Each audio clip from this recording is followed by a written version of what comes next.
Bien le bonjour. J'avais prévu faire cette vidéo depuis un bon bout de temps, je ne l'avais pas fait. Et je vous mettrai un petit bonus parce que j'ai découvert quelque chose dans un autre document qui est assez intéressant. Je vous avais parlé de Jésus en l'an 2211. Donc c'est pas la même histoire que la Bible, puisque la Bible est fausse, totalement fausse. Je la prends, je la brûle, comme je dirais, puisqu'il y a deux mélanges. Alors j'ai des doutes, hein. Je dis bien des doutes, et je pense avoir compris, puisqu'on dit tous les 1000 ans l'histoire se répète. Et si l'histoire se répétait au niveau de Jésus et Marie-Madeleine tous les 1000 ans? Tous les 1000 ans, ils se retrouvent tous les deux. C'est ça que je me suis posé comme question. Alors je vais déjà commencer au niveau de Jérusalem. Donc déjà Jésus, par rapport au document que j'ai, qui fait partie de la page de l'histoire qu'on a ramené plus d'une fois, donc même pour l'histoire des pharaons, que tout est la couleur de peau était bien noire. Donc voilà, Jésus-Christ était noir et d'origine africaine. Donc souvent, vous trouvez un des pays qui est pas mal noté au niveau de l'Afrique, c'est l'Éthiopie. Si vous faites des recherches, vous verrez l'Éthiopie est un des bassins justement de, de juifs en fait. J'ai un peu du mal à m'expliquer dessus, mais c'est un berceau en fait. L'Éthiopie sera le berceau de pas mal de choses. Donc que ce soit de l'Égypte antique, que ce soit peut-être de la création juive. Les pages de l'histoire nous ramènent sur deux lieux quand même, puisque entre l'Éthiopie et le Yémen, avec la reine de Saba, je suis toujours là à essayer de comprendre, à voir. Et c'est vrai que petit à petit, quand on découvre de nouveaux documents et qu'on comprend l'histoire de la réincarnation et l'histoire des 1000 ans, c'est comme ça que j'arrive petit à petit à y mettre une petite lumière sans avoir la totalité, hein. Donc voilà. Donc je vais vous lire ce document-là. Jésus-Christ était noir et d'origine africaine. D'après un manuscrit découvert, une équipe d'archéologues de l'université de Tel Aviv ont découvert une collection d'anciens manuscrits dans la région de Cisjordanie après des grottes de Qumran où les manuscrits de la mère morte ont été découverts en 1947 et qui promettent de jeter à nouvelle lumière sur l'apparence physique de Jésus. Alors c'est vrai que ces écrits de main morte, de la mère morte, certains ont essayé de dire qu'ils étaient faux, mais a priori, il y a d'autres écrits qui ont pu permettre de dire que c'était réel. Donc voilà. Les nouveaux documents qui ont été déterrés proviennent apparemment d'un petit groupe de juifs sectaires qui s'appelaient les Esséniens et par- reviennent sur les pas de différents éléments du Nouveau Testament et de l'Ancien Testament similaires aux manuscrits de la mère morte. Mais les recherches ont tourné leur attention sur un fragment particulier, qui décrit la naissance de Jésus-Christ et son apparence physique d'une manière différente. Ah, je tenais à vous dire, si j'écorche les noms ou j'ai du mal avec les noms, c'est parce que vous savez, hein, c'est pas évident de connaître toute la façon qu'on prononce dans chaque langue certains noms. Si je prononce en langue française, ça va pas être le même langage si je prononçais en indien ou en chinois ou en arabe ou autre, hein. Donc, je suis désolé si j'écorche vraiment certains noms, hein. Donc les manuscrits qui ont été datés entre -408 et 318 après Jésus-Christ décrivent le fils de Marie comme ayant une peau de couleur plus foncée que ses parents. Une information révélatrice d'après le professeur Hans Schummer. Les manuscrits récemment découverts jettent une nouvelle lumière sur l'apparence physique de Jésus-Christ. D'après le professeur Hans Schummer de l'université de Tel Aviv. Excusez-moi, je suis en train de bégayer. Ouais, il m'arrive des fois aussi de bégayer. Je suis en train de recommencer, excusez-moi. C'est une très révélation que l'auteur inconnu des documents décrits, avec un grand effet de surprise que la couleur de la peau de l'enfant était plus foncée que celle de sa mère ou de son père. La couleur de l'enfant était celle de la nuit, nous dit le fragment du manuscrit. Dans la nuit sombre, rien ne permettait de voir l'enfant mis à part le blanc de ses yeux, dit un autre extrait. Amsec, je ne sais pas si c'est comme ça qu'on dit, le demi-frère de Joseph, il y a aussi la mention d'un personnage particulier du nom Amsec, qui est décrit comme étant le demi-frère de Joseph. Amsec était infidèle, de beaucoup sujets aux maladies. Beaucoup de sujets aux maladies. Il est présenté comme suspect par son frère qui méprise ses pratiques mesquines et son manque de morale. Mais l'aspect le plus intéressant d'après l'archéologue Nantanya Gebora de l'université de Tel Aviv, Amsec, de l'enfant sont décrits comme des bergers, car ils ont la même couleur de peau. On remarque que Joseph ne prend pas à la légère. Dans cette chronique de la naissance de Jésus-Christ, c'est la première description connue de Amsec, le demi-frère de Joseph, et que Joseph semblait mépriser au plus haut point pour aucune raison particulière, dit-elle. Est-il possible que Amsec soit le véritable père de Jésus, bien que quelques éléments semblent nous diriger dans cette direction? Sans aucune preuve supplémentaire, on ne peut que formuler des hypothèses, a dit l'archéologue. Le divin enfant était noir comme la nuit, d'après les nouveaux parchemins, ce qui laisse à penser que Jésus-Christ était en fait noir et d'origine africaine selon les experts. Pourquoi Amsec, le demi-frère de Joseph, était noir de peau? Certains textes des apocryphes insistent sur le fait que le père de Joseph avait 2 femmes, mais aussi une servante africaine du nom de Melchak. Bien que le nom des frères et sœurs de Joseph ne sont pas mentionnés, il avait apparemment 4 sœurs et 5 frères. Il est aussi dit que l'enfant était né de l'union de Jacob et de sa servante suite au décès de sa deuxième épouse. Cela explique pourquoi Amsec était plus noir que son demi-frère Joseph d'après l'expert hébreu Mos Zukenstein. Ouais, bah voyez, hein, excusez-moi. Hein. C'est encore un nom... ça doit être allemand ou suisse. Voire peut-être Alsace-Lorraine. C'est vraiment leur coin là-bas, pour avoir des noms comme ça. L'utilisation de l'adjectif hébreu, encore un mot que je ne connais pas, évidemment. Kutsit ou Kutsi. Alors je vais peut-être éviter de prononcer certains mots, parce que ça va être du hachis que je vais faire. Je vais bien hacher les mots. Ce sera encore pire que pour que vous entendez bien que... Désolé. Hein. Qui est Atiop. Je sais même pas si... Je connais même pas ces noms. Jamais vu de ma vie. Une fois traduit en latin pour décrire qu'Amsec indique aussi qu'il avait la peau plus noire que les Israélites de cette période. Que la couleur de sa peau soit la même que celle de l'enfant Jésus-Christ est vraiment intrigante. Comprenez-vous maintenant pourquoi dans plusieurs cathédrales dans le monde, Marie et Jésus-Christ sont toujours représentés en couleur noire?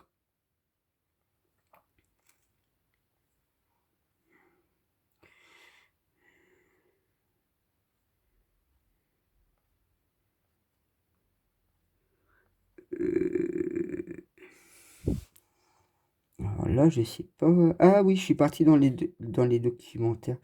Alors là, ça veut dire que c'était... Je pensais que c'était un peu plus long. Donc vous voyez, il y a a priori même une vidéo sur YouTube qui avait été faite. Et si je prends par exemple l'information ici... non,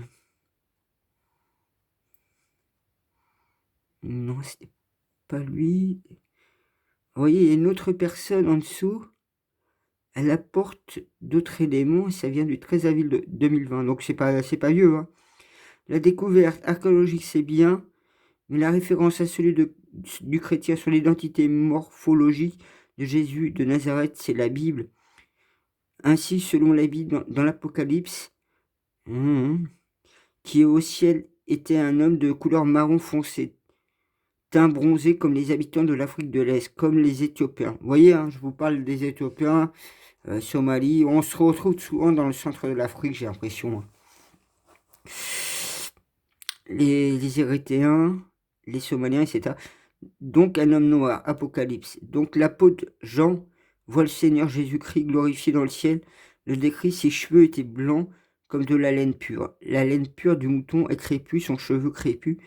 Les hommes noirs et non les cheveux lisses indigo européens, ou comme de neige, la neige est blanche. Donc vous voyez, hein, je vais peut-être pas faire tout le descriptif de ce qu'il avait mis, mais vous voyez, on se retrouve vraiment.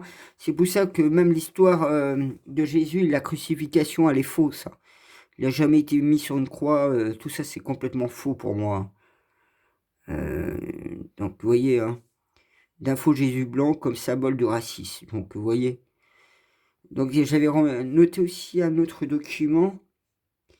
Et ce document-là rattrape justement ce que je disais par rapport à Jésus en 1100 en France. Et donc ça, c'est l'histoire Jésus blanc, en fait. Parce que le Vatican, ce qu'il faut savoir, la base de la fondation des Vaticans a été faite par les moines cisterciens. Et ces moines cisterciens se trouvaient justement ici, dans le village à côté. Ça a été fait à l'abbaye Saint-Maurice, précisément. Vous allez dire encore quelque chose qui se fait dans mon secteur et pas ailleurs en France. Mais c'est vrai que pour beaucoup, ils auraient pensé plus, comment ça? Ils auraient plus pensé certainement comme moi, Avignon, et en fait, non, pas du tout. Pas du tout, parce que c'est vrai que Avignon, souvent on en parle, mais c'est pas vraiment le cas. Ça, c'est la vraie terre. Je vous ferai une vidéo sur la vraie terre parce que vous allez être choqués. Tac. Ouais, je suis pas mal aussi à ces trucs-là parce que c'est assez troublant et effrayant. C'était un document que je voulais vous montrer. Alors, est-ce que je me souviendrai où il se trouve? J'ai encore pas mal aussi de révélations à vous faire sur pas mal de petites choses. C'est vrai que ce qui me ralentit un petit peu au niveau vidéo, c'est suite... je sais plus si c'était ce document. Bon, c'est pas ça. Non, oui, non. Oh, là. Bref, j'avais trouvé un document, justement, et je sais plus où il se trouve. Bon, ben, je vais laisser tomber parce que je pense pas que c'est savoir ça. Oh, oh. Mais il est parti, je sais pas. On va vous commencer à devoir être habitué que ma tablette elle part dans tous les sens. Hein. Mais bon. Allez, tu m'as perdu la page ou tu t'as compris? Non, il continue à s'enquiller. Bon, ça y est, il a compris. Par contre, il me refait ça. Hop. Oh, c'est vrai que je sais plus où j'ai mis le document en fait en question. C'est dommage. Donc en fait, il y a un gars qui parlait. Je vais essayer de le retrouver. Je vous ferai ce document-là. Parce que c'est vrai qu'il est aussi fort intéressant. Et je pensais qu'il se trouvait juste après.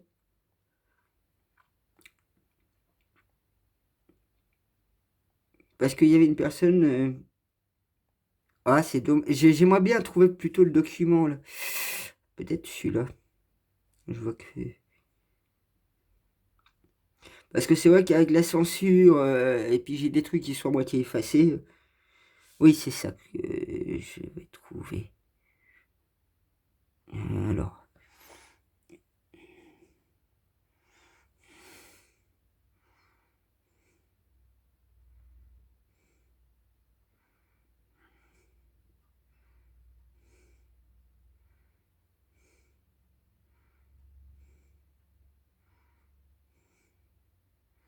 Vous voyez, hein. Hop.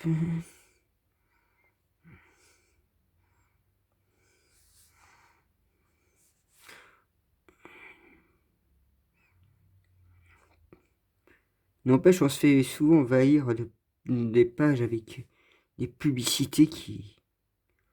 Je suis allergique à la publicité. Hein.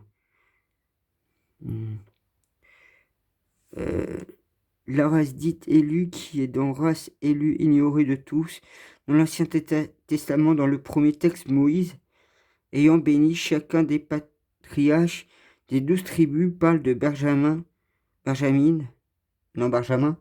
en ces termes: bien-aimé de Yahvé, il repose en sécurité près de lui, le Très-Haut le protège tous les jours et demeure entre ses épaules. Or, on sait que les tribus Benjamin fut chassée, et on connaît la suite. Quel rapport au juste avec Jésus, malgré qu'il soit marié à une Benjamine? Cela n'explique pas tout. Dans le livre de Josée, au verset 28, on trouve l'énumération des terres qui reviennent à Benjamin: Shilaa, El, Jérusalem, héritage des fils de Benjamin. Or, on retrouve une ville importante, celle de Jérusalem, donc le nom El Jébusen. Donc apparemment le droit à la descendance. Jésus, en ligne directe des rois d'Israël, épouse une Benjamine pour unifier les tribus. Il prépare un plan avec un certain nombre d'intimes et parallèlement un groupe d'hommes, des disciples pour apporter un message de paix à un pays en plein désarroi. Sa famille fuit en Gaule, voire en Provence. Et vous voyez, hein, souvent on retrouve la Provence, etc. Et comme je vous dis, hein, en 1100, quand il y a eu l'époque des Cathares, Jésus était justement revenu sur terre et a certainement retrouvé Marie-Madeleine à ce moment-là. Et c'est pour ça qu'on retrouve qu'à cette époque-là, il y a eu 3 filles en 1100, or qu'en 2211, là, on retrouve plutôt un garçon et une fille.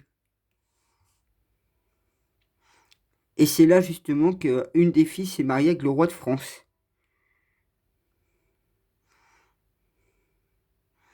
Donc sa famille fuit en Gaule, voire en Provence. Jésus reste ou va ailleurs, on n'a pas assez de preuves. Ainsi, sa descendance retrouve, on va oser dire sa belle famille, tout en gardant le privilège d'être de sang royal. Le reliquaire de Saint-Baume dans le Var crée Thomas-Joseph Caliac en 1889. Face au reliquaire n'est visible qu'au public depuis 2013. C'est vrai que, autant que vous dire, Jésus, en fait, son corps, celui de 1100, se trouve vers le Rennes-le-Château, en fait. Donc vous comprenez qu'il y a l'histoire des Mérovingiens, vous voyez. Donc la Gaule va devenir un royaume mérovingien. Dans la famille royale mérovingienne, on retrouve un certain nombre de noms juifs. En 577, un frère de Clotaire II, nommé Samson, un Miron, et compte. C'est tellement petit, je vais essayer d'agrandir. Ah, c'est mieux. C'est comme si je portais des lunettes d'un coup. Est nommé Samson, un Miron, l'Olivier, et comte de Bézaloum, évêque de Guérone, un comte de Roussillon, et pour prénom Salomon. Un autre Salomon devient roi de Bretagne. C'est vrai que chez nous en Bretagne, on retrouve le roi Salomon un peu partout avec son sceau. Donc vous voyez, hein, vraiment l'histoire comme elle a été passée à la moulinette plusieurs fois, puis il y a eu des erreurs qui ont été faites dans la copie des livres. Du coup, on se retrouve avec une histoire complètement hachée. Et quand on ouvre des pages d'histoire, on arrive à retrouver par rapport à certaines dates ou faits historiques. Mais des fois, ça demande beaucoup de boulot, hein. Et puis de tomber sur les bons documents aussi.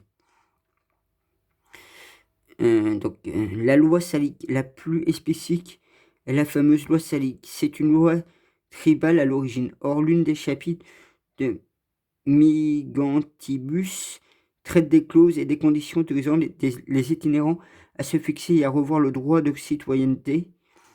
Récemment, on a découvert que ce texte dérivait directement de la loi juive et plus particulièrement d'un chapitre de Talmud, que viendrait faire une loi juive dans la loi salique. Sauf si cette représentation descend de juifs, d'un côté les Benjamins et surtout de sang royal, unissant toutes les tribus par Jésus. Vous voyez, je vous parlais de Rennes-le-Château. La disparition des Mérovingiens, les Mérovingiens furent remplacés par les maires du palais devenant Les Carolingiens, ils n'ont pas totalement disparu, ayant survécu dans le sud de la Gaule, dans la principauté indépendance de Razès, qui existait déjà depuis 150 ans, dans la conduite du Segulum de Gellon. Vers 711, les choses s'avèrent avec l'assassinat de Dagobert II et ses descendants durent vivre clandestinement dans la région de Razès, autour de Rennes-le-Château. C'est ainsi que la Caroline prit le pouvoir et que la papauté brisa le pacte fait avec Clovis et petit à petit fit en sorte de sacrer des rois et empereurs. La disparition des Mérovingiens après Dagobert II ne fut pas si radicale qu'on le prétend. Tout d'abord, Dagobert II réussit à réunifier un royaume disloqué par la naissance. En effet, à la mort de Clovis 511, il n'y avait pas Saint-Mélène. Ouais, c'était pas avec le roi Clovis. Là, souvent, je ramène les pages étrangement entre la Bretagne et tout ce qui se passe à droite à gauche. J'ai l'impression que c'est en Bretagne où vous aurez tout un écoulement de compréhension des choses, mais des fois, faut bien s'accrocher. C'est pour ça que des fois, j'ai l'impression d'être un peu comme l'histoire du roi Arthur. Étrangement, c'est en Bretagne. L'Empire fut partagé entre ses 4 fils. Après un enfance bouleversée, il épousa Gisèle du Réal, fille de Béra, de comte de Réda et petite-fille de Tulca, roi des Visigoths. Du sang wisigoth allait couler dans les veines mérovingiennes. Or, il faut savoir qu'en 66, la Palestine se soulève contre le joug romain. 4 ans plus tard, la Palestine est rasée par les légions de Titus. Le temple est pillé, le contenu des saints emporté à Rome, et avec lui, comme le montre la triomphale de Titus, le chandelier à 7 branches, et peut-être l'arche de l'Alliance. En 410, Rome est pillée par les Visigoths d'Alaric le Grand, qui vide la ville éternelle. L'écrivain Procopius évoque dans une histoire des guerres l'envahisseur emporte les trésors de Salomon, donc finalement une partie du trésor ou archive revient aux Mérovingiens par alliance. C'est assez curieux, d'une part, les Sicambres avec le sang de Benjamin et les Visigoths avec le trésor du temple, Rennes-le-Château. Le mariage a eu lieu à Réad, soit Rennes-le-Château, et grâce à l'évêque Dior, Wilfrid. Il reprit le trône, or cet évêque est saint Amatus, évêque de Sion en Suif. Les fameux mines mérovingiens. Or le roi Dagobert II fut assassiné pendant une chasse dans la forêt sacrée de Wenwroth, non loin de sa capitale Stenay, en 679, mais sa lignée se perpétua au travers de Sigisbert IV et non pas mort, comme le dit la tradition. Il arriva en Languedoc en 681 pour succéder rapidement à son oncle et devenir duc de Razès et comte de Réad, et adopte le surnom de Planhard de Sang. 200 ans plus tard naît Bernard Plantavelus, père du futur duc d'Aquitaine. Entre 759 et 768, le souverain Réad ou de Razès fut nommé roi de Malgré, et malgré les réticences de Rome, reconnu comme tel par les Carolingiens, c'est ainsi que l'on parle de Théodoric ou Thierry, fils cadet de Sigisbert V. Le frère de Béra III, en 790, son fils Guillaume de Gellone possédait même le titre de comte de Razès. En 1099, Jérusalem tombe en main des croisés de Godefroy de Bouillon. En effet, il partit comme beaucoup d'autres seigneurs par les croisades, mais le seul à abandonner toutes ses terres comme convaincu de prendre Jérusalem. Pour l'élection de Godefroy comme défenseur de la ville, où Saint-Sépus, un conclave secret se réunit en 1999. Or, selon Guillaume de Tyr, il y a un certain évêque de Calabre, le titre de roi L'intervention d'après sa mort en 1100, son beau-frère Baudouin. Or, le nom de la Calabre est apparu en 1070, 29 ans après la première croisade des moines venus de Calabre. Le Calabre est apparu en 1070, 29 ans après la première croisade des moines venus de Calabre. Excusez-moi, je redis la même chose. S'installe dans le voisinage de la forêt des Ardennes, appartenant à Godefroy de Bouillon. Dans leur arrivée, les religieux sont souvent la protection de Mathilde de Toscane, duchesse de la Lorraine, propre tante et mère adoptive de Godefroy de Bouillon. Elle lui donne une terre à Oval, près de Sainte-Tenay. Une abbaye se montre, mais ils disparaissent en 1108 et en 1131. Orval devient l'un des fiefs de Saint-Bernard. Or, les moines de Calabre ont laissé une trace par l'intermédiaire de Pierre, l'ermite qui aurait été le précepteur de Godefroy et qui, en 1095, pêche avec Urban et obligé de croisade. On est tenté de penser qu'ils sont installés dans l'abbaye proche de Jérusalem, sur la colline Aude. Alors là, c'est sur la page, c'est la partie de Godefroy. Godefroy de Bouillon, duc de Lorraine, descendant de la famille Plantard. Le lien est donc réalisé par son arrière-grand-mère, mariée de Hugues de Plantard en 1099. Donc, comme on l'a vu, il serait descendant de Dagobert II, et donc des Mérovingiens, ce qui explique sa certitude pour recouvrir le trône de Jérusalem. C'est ainsi qu'en 1075 et en 1185, l'histoire de Guillaume de Tyr fait le premier allusion aux Templiers dans son Historia Retum Transmarinarium. Or, l'ordre du Temple existe déjà depuis 70 ans.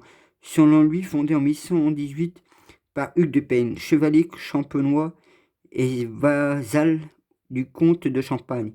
Hugues et 8 de ses compagnons présentent devant Baudouin, premier roi de Jérusalem, donc le frère Godefroy du Bouillon s'est emparé de la ville 19 ans auparavant.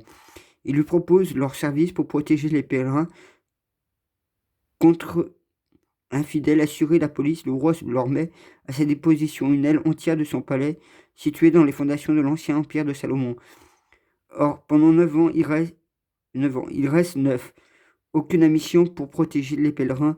Dans le même temps, pour renommer, atteint les limites de l'Europe. Donc Bernard de Clairvaux et 1128 leur rend un vibrant hommage. En 1139, une bulle du pape Innocent II, ancien moine cistercien de Clairvaux et grand protégé de Saint-Bernard, leur accorde des privilèges considérables. Elle ne révèle que du pape et donc indépendant de tout pouvoir séculaire et ecclésiastique, de tout prince au roi ou prélat. En 1148, sous Eugène III, une croix rouge pactée vient d'ajouter au menton blanc, mais qu'on fait au juste. À 9 pour protéger les pèlerins, c'est trop peu, d'autant qu'il n'essaie pendant 9 ans aucune mission. 3 au moins des 9 chevaliers, parmi lesquels Hugues de Payne vient de région Ajaccio, ont des liens de famille en connaissance déjà de son vassau, d'un même seigneur, le comte de Champagne. Or celui-ci veut rentrer dans l'ordre en 1124, accompagné en 1120 du comte d'Anjou, père de Godefroy de Plantagenet. Or il y a un problème de chronologie, puisque selon Guillaume de Tyr, l'ordre créé en 1118 et pendant 9 ans, aucune rentrée, ou alors fondé en 1000. J'aime pas ça quand il me fait des coups comme ça. Alors, fondé en 1111 ou en 1112, en 1115, a fait don de la terre sur laquelle Saint Bernard de Clairvaux éveilla son abbaye parmi les 9 Andrés de Saint-Bernard. Donc, vous voyez, en fait, tout ça, c'est l'histoire qui s'est enchevêtrée. Et donc, dans ces dates de 1100, 1150, on va dire, vous allez retrouver à un moment donné un des mariages avec un roi de France et justement ce Jésus en 1100. Donc au niveau de Rennes-le-Château. Hein. C'est pour ça qu'on retrouve souvent la reine le château. Euh, Souvent, on me dit que l'histoire se répète tous les 1000 ans. Donc, il y a beaucoup de choses qui gravitent. Le, enfin, il y a d'autres trucs que j'ai découvert pour l'instant, mais je dis rien du tout parce que je suis pas sûr. Mais c'est le temps que je comprenne complètement. Donc, trois cours des comtes de Champagne est depuis 1070 un centre important d'études kabbalistiques et ésotériques. Alors, kabbalistique, là, ils ont écrit avec un C, mais je pense qu'à l'origine, ça devait être plutôt comme un K. Donc, la Kabbale juive, qui sont en fait des praticiens de sciences occultes, ésotériques. Et là, ils l'ont fait avec un C. Donc, c'est peut-être une erreur encore d'écrit parce qu'ils savaient peut-être pas ça. C'est au concile de cette ville en 1128 qui seront officiellement reconnus en 1104. Le comte de Champagne réunit un conclave de grands seigneurs. L'un d'eux revient de Jérusalem peu après le comte part pour la Terre Sainte. Il reste 4 ans et revient en 1108. 1114, il repart en Palestine avec l'intention de rejoindre l'ordre, mais revient en France l'année suivante. Dans ce retour, il donne une terre à l'ordre cistercien. Vous voyez, je vous parlais des moines cisterciens qui avaient justement qui avaient fait les bases justement du Vatican ici. Il y a même un trésor à chercher, justement. Bon, je vais pas vous faire tout le descriptif parce que vous voyez, il y a beaucoup de choses à dire. Dans ce document-là, en fait, vous retrouvez une grande partie des choses qui vous ramènent en fait sur les traces de Jésus. Et je sais que j'avais même vu un écrit qui m'avait interpellé un petit peu, mais bon. Donc au moins, je vous fais découvrir qu'il existe de plusieurs pages qui nous ramènent que Jésus et sa famille étaient revenus en France. Donc c'est passé sur la période entre 2211 et puis jusqu'à 2100, on va dire. Donc ils sont revenus en France et ont établi tout en France en fait, plus proche de Rennes-le-Château.